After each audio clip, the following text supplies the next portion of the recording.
Bible radio Telugu అనే మన ఈ ఛానల్కి మీకు స్వాగతం. హివ్వీయులు కానాను దేశంలో నివసించిన పురాతన జాతులలో ఒకరు. బైబిల్లోని పాత నిబంధన గ్రంథంలో వీరి ప్రస్తావన ఉంది. ముఖ్యంగా యెహోషువ, నిర్గమకాండం, ద్వితీయోపదేశకాండం వంటి పుస్తకాలలో వీరు కనిపిస్తారు. వీరు కానానులోని 7 ముఖ్యమైన జాతులలో ఒకరిగా పరిగణించబడ్డారు.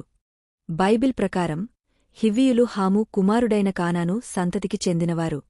వారు యొర్దాను నది పడమట అంటే లెబనాను పర్వతాల చుట్టూ హెర్మోను పర్వత ప్రాంతాల వద్ద నివసించారు. గిబియోనీయులు అని పిలువబడే ఒక ఉపజాతి కూడా హివ్వీయులకే చెందినవారు. వీరు యెహోషువతో ఒక మోసపూరిత ఒడంబడిక చేసుకున్నారు. ఇశ్రాయేలీయులు తమను నాశనం చేయకుండా ఉండటానికి తాము చాలా దూరం నుండి వచ్చామని నమ్మించి వారితో శాంతి ఒప్పందం కుదుర్చుకున్నారు. అయితే మోసం బయటపడిన తర్వాత యెహోషువ వారిని బానిసలుగా చేసి దేవుని మందిరానికి కట్టెలు కొట్టి నీరు తెచ్చే పనులకు నియమించాడు.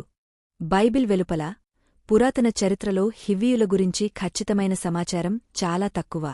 కొంతమంది చరిత్రకారులు హివ్వీయులను హోరిటెస్ లేదా హుర్రియన్స్ జాతితో ముడిపెట్టారు. వీరు బానిసత్వానికి ప్రసిద్ధి చెందిన జాతి.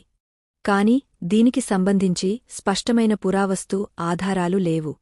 బైబిల్ వృత్తాంతాలలో మాత్రమే వీరి పాత్ర ప్రముఖంగా కనిపిస్తుంది.